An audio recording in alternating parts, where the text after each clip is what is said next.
Hello, it's a pleasure to be here today at the home of Joe and Kay Neal in beautiful West Seattle. And Dr. Joe Neal was president of ASRA from 2012 to 2015. And I think we'd like to start today just by knowing a little of your background, Joe. Where are you from? Where did you train?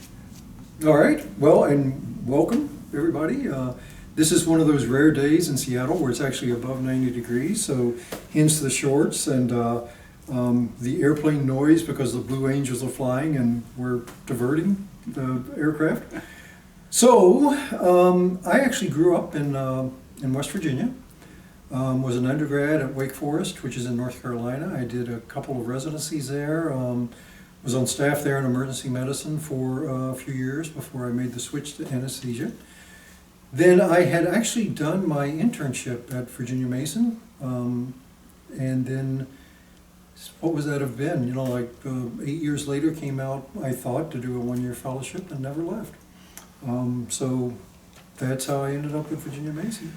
So why did you come to Virginia Mason to do the fellowship?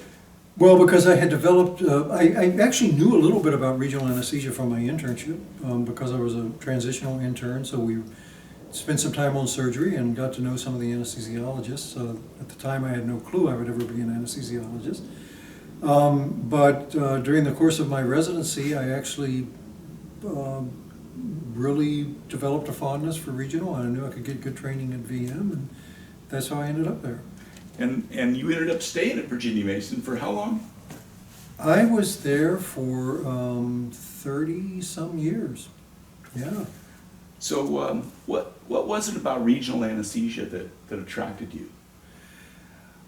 All the wrong things. So, at the time we thought that, regional anesthesia was definitely less likely to kill you. It would do all these wondrous things with outcome. And it turned out that was only partially true as we learned more. But nevertheless, it was a form of anesthesia that I think certainly, without a doubt, offered better analgesia, particularly in the acute setting. And there were, and you can do the big studies and know that there's relatively small differences in mortality and morbidity. But by and large, it is an anesthetic choice which has worked out well in the area of multimodal analgesia, and so I think there were definitely an advantage to it outcome-wise, and quite frankly, it was just a much more fun form of anesthesia than just the old days of Kent sucks tube and everybody went to sleep and everybody woke up. And we've seen a real sort of age of discovery as far as regional anesthesia is concerned. Maybe some of the things that we thought were benefits have not really panned out. Mm-hmm. But you've really been involved, not only being ASRA president, but you were the editor of Regional Anesthesia and Pain Medicine, the journal, for 10 years. Can you tell us how that happened to be? Well, I'm not exactly sure how it happened to be, but I am absolutely sure that of all the things I did in my career, it was the most rewarding. So I spent a little bit over 10 years doing it. I had relatively early on in my career started as just a consultant reviewer and kind of worked my way up through the editorship ranks.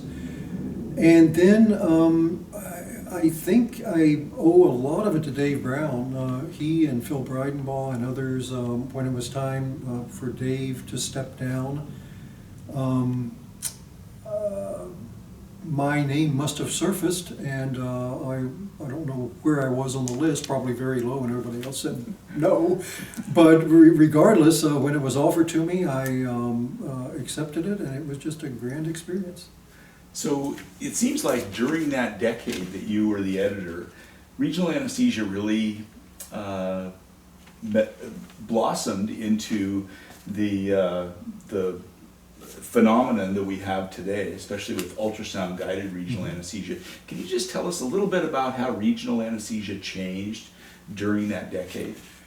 Well, there were several, I would think, big changes. One, the focus moved from neuraxial analgesia, particularly epidurals, which as an analgesic technique started in the mid-'80s when I was a resident. But then we started moving towards the peripheral techniques, and that was largely because of two things. That I was just really fortunate in my term as editor. We were just, I think, starting to really climb that hill, starting to peak with peripheral nerve catheters. Andre Bozart's work in developing them, Brian Ilfeld's work in really doing the studies that proved that they offered so many benefits.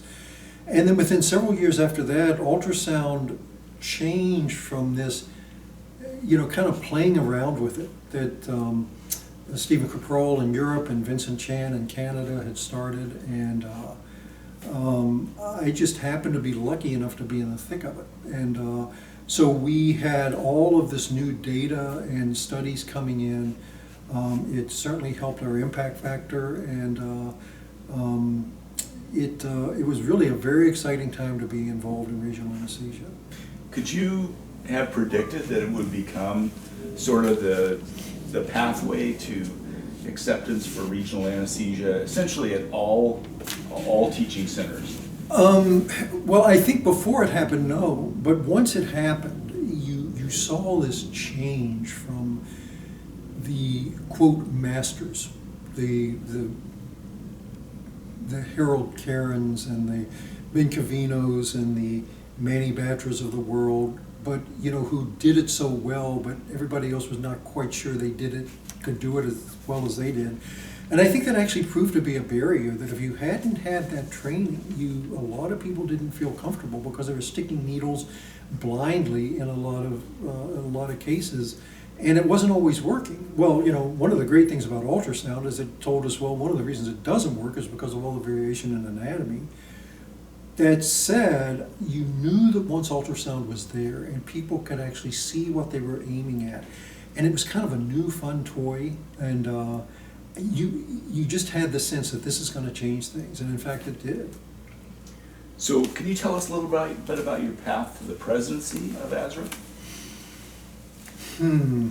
Well, I think the biggest message I would give to the presidency, and I tell this to young people as they're kind of being nominated for the board, there are some people who get nominated for the board of directors, and within a year or two they're on the board of directors. Well, I think I was nominated for 10 years.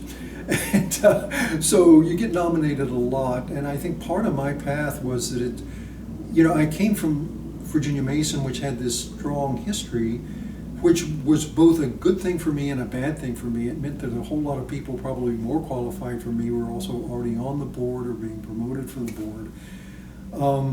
And as it kind of all worked out, I had been a meeting chair, I had been the editor of the journal, I had served on a number of committees, and I think once I got to being on the board and ultimately becoming the president, I had seen a lot of parts of the society, which I think gave me a great insight into how it ran and also what its weaknesses were. Well, speaking of that, what do you see that the main issues within ASRA were during your time as president? It was, when I took over and became the president, the main issue was the boring stuff, but it was killing us. And what I mean by that, I think there were probably three big hurdles that we faced. One was the management of society. The other was accreditation as a provider of graduate medical education or continuing medical education. And then the third, which was probably the biggest hurdle, was an infrastructure which was much more broken than any of us, I think, realized, and that I think many of us really wanted to fix. But those were the hurdles. And I can get into a little more detail if you like. Yeah, that'd be great. But if you think about, so in the 4 or 5 years before I became the president, we were about to embark on our 4th management company. We had probably at least our 5th executive director. And there were all sorts of reasons why that was the case. But the good ending of that was that we finally did two really good things. One was that we, and this was all credit to the board at that time, we actually had kind of the guts to say maybe we should self-manage, because it's going with professional management companies, or at the time the ASA was managing subspecialty societies. It just wasn't working for us. So we went to self-management and got an incredible team with, starting with the hiring of Angie Stingle. That, I think, put us on the right direction management-wise. I think also put us on the right direction towards profitability. The other issue we faced was accreditation. You know, to put on the meetings, you have to be accredited by the American Council of Graduate of Continuing Medical Education. And we had been put on probation. And in fact, when we reapplied, they put us on probation again. And I mean, we were close to basically not being able to put on meetings. Why was ASRA on probation? Well, I think it's basically because we took our eye off the ball. We weren't properly filling out our paperwork. We weren't saying what we were doing and what we weren't doing. I think the infrastructure was not good. And part of that was due to this constantly changing management issue. And in all honesty, part of it was the board and the officers were just not paying attention as we should have. And so the bottom line was that we were able to keep Julie Semper, who had started with us when we were with the Kenneth Management Company. And once Julie was actually able to take the reins over and take control of it, it's really a remarkable story, because basically what happened is that the next year we got our accreditation back, and a year after that we were accredited with commendation. And so we went from basically almost having no accreditation to being accredited with commendation in about a 2-year period. I'm not sure that's ever happened.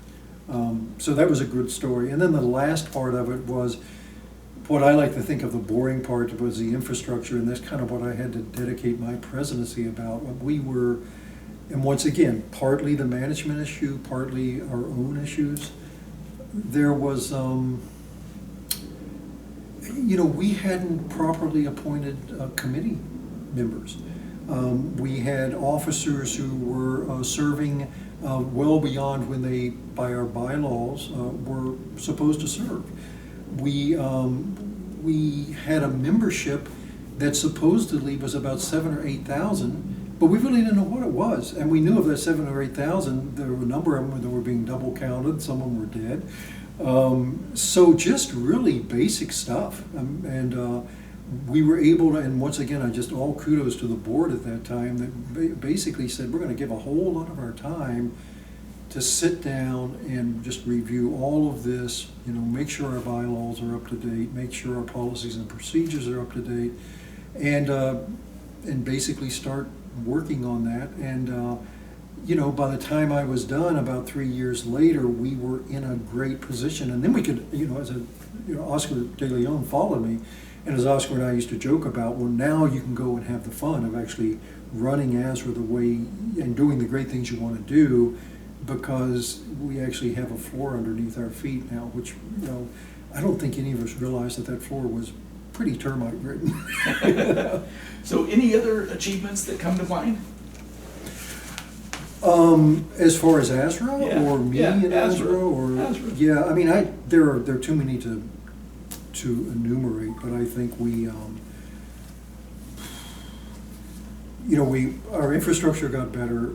We became quite profitable. We hired a great investment management company and had the wisdom to leave them alone, and that allowed us to develop long-term funds and short-term funds, and to really grow the funds that provided research support.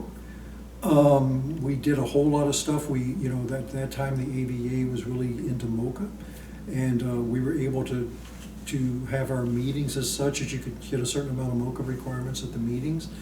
There was a great move towards the end of my presidency towards moving more into a limited amount of advocacy, and I think it was kind of forced on us, but we were starting to see the writing on the wall that in-person meetings were probably going to stay, but not in the same way, and that you also had to provide online CME amounts. So, yeah, those were probably the big things. So, who would you say were your mentors in this process of both the leading the journal and being ASRA president? Well, I think certainly Dave Brown with the Journal, and Mike Todd, who at that time was the editor-in-chief of Anesthesiology, was just a very gracious mentor during those years for me. Some of my old Wake Forest folks, John Butterworth, Frank James, and others helped along those lines. I certainly just my partners, both regional and elsewise at Virginia Mason, were always very supportive. And, they're the ones who I think kind of helped. And then, it's never easy to be an organizational president, particularly I think during big times of change. And, there were definitely moments, and I always kind of think back to, if it wasn't for Jim Rathmel and Vincent Chan and John Rawlingson and Rick Rosenquist, who I could just kind of pick up the phone and, gripe to, and they were great because they were supportive, but if I was off base, none of them had any problem telling me I was off base. And so they were really incredibly helpful too. So it's interesting that you were actually the 6th ASRA president from Virginia Mason. Oh, that sounds about right. And can you comment on the influence of Virginia Mason on the association? Yeah, and this might not always be popular, but I think Virginia Mason at the beginning, was, I think a common misperception is that Dan Moore, who was the first chair of the Department of Virginia Mason, who wrote the original books, he was in Seattle with Virginia Mason writing the regional anesthesia books, and across, at the University of Washington, John Beninka was doing primarily the pain and OB books. And neither one of them were the founding fathers of ASRA, but because they were so busy, I think, but they were very supportive of the founding of ASRA. And to Dan's credit, and then I think later on to Gail Thompson's credit, they kept bringing in these people who would become great regional anesthesia leaders. Manny Batra, Gail Thompson, Dave Brown, Mike Mulroy, who was actually brought to VM as a cardiac person of all things.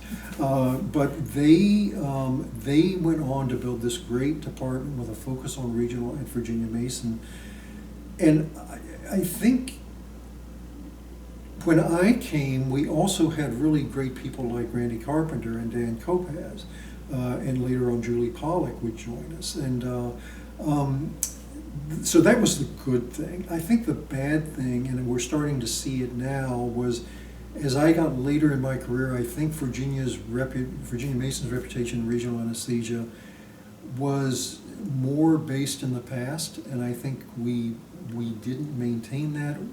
Well, or maybe a better thing to say is that it used to be when I started, there was Virginia Mason, the Brigham, and Denise Waddell was just starting the program at Mayo.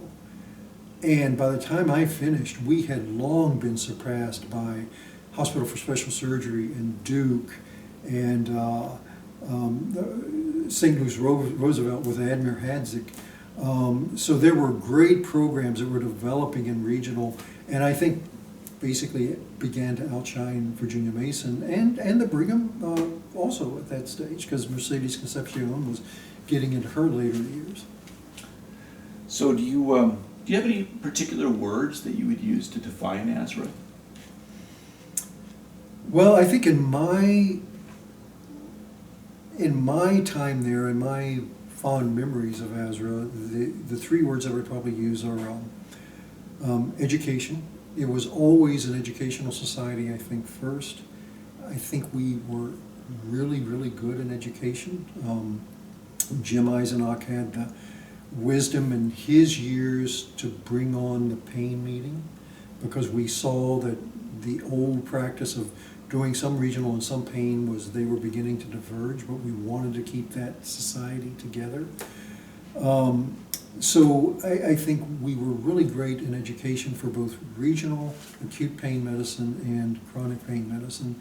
And we did it in I think, a level of very high integrity. You know, the amount of industrial support was never as big as some societies, and industrial influence, I think, was basically zero all the time I was ever at ASRA.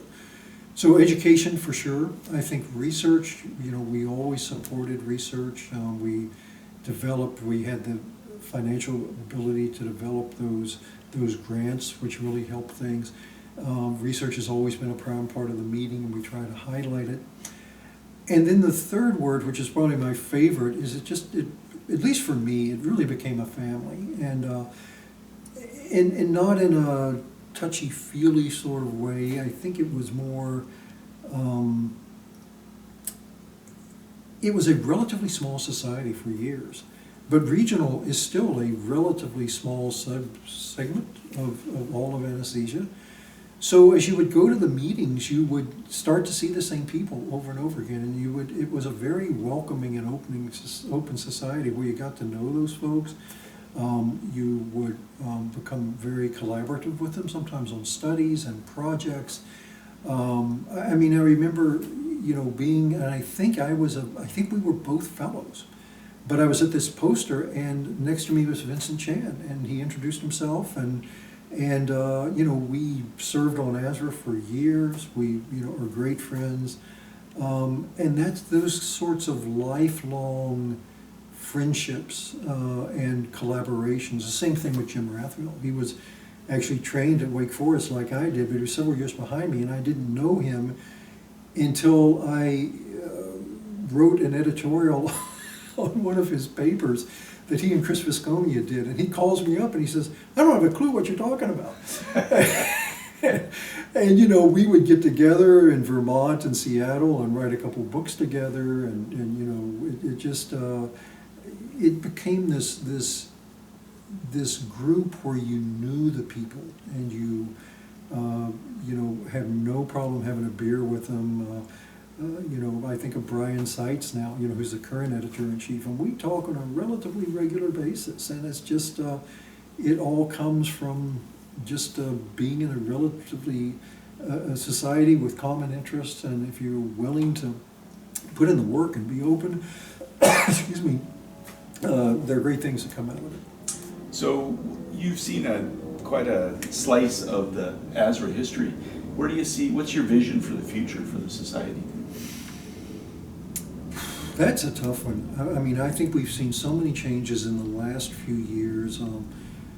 Many of them really good. Many of them, I think, a little challenging.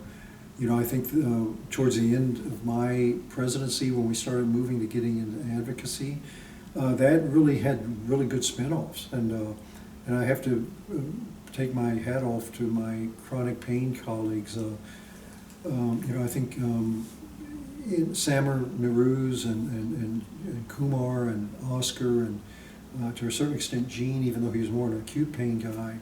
I think I was a little skeptical about advocacy, but I think they convinced me of its importance.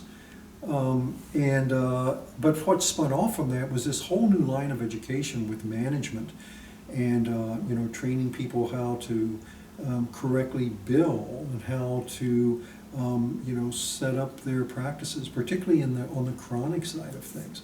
And I only see that continuing. I think you're going to need that going forward. You know, at some point, and you never know when it'll be, there will be a new ultrasound, or there'll be new nerve catheters, or there'll be new pain management techniques. And hopefully ASRA will once again step up and be on the forefront of the education and then on the research behind that. So it'll be exciting to see what's around the corner, because like so many things, whatever it is, most of us aren't even thinking about it right now. You need the Vincent Chans to be that forward thinking to get you there. The next disruptive innovation will, Exactly. Will take us a little bit by surprise, and then we'll be probably kind of surprised that we didn't notice it earlier. Exactly. So it'll seem so obvious in some ways. So, well, Joe, it's certainly a pleasure to be here with you today, and My pleasure. You've been such a workhorse for ASRA. I think we're all in debt to you. You've done it with grace and style and integrity. And it's really been a privilege to be associated with you, and I think ASRA is so much better for your involvement, so thank you very much. Well, those are very nice words, and I'm going to tell the camera here that I knew Brian when he was in diapers. Not exactly. Close But enough. when I came as a fellow, you were a resident. Yes, And then yeah. when I had my first year as an attending, you were a senior resident. And we've had this great friendship and collaboration throughout the years that have involved both ASRA and the ASA and various outdoor wilderness adventures in Montana. Well, it is about, when it comes right down to it, it's all about this people, person-to-person Yes. relationships. And that's what ASRA is too. You talked about being a family. Yeah. And it really wouldn't count for much unless it was this person-to-person kind of thing. And of course, that follows through to our patients as well, Absolutely. who are our friends and neighbors and family Mhm. to begin with. So, Yep. well, thanks again, Joe. You're welcome. Thank you, Brian.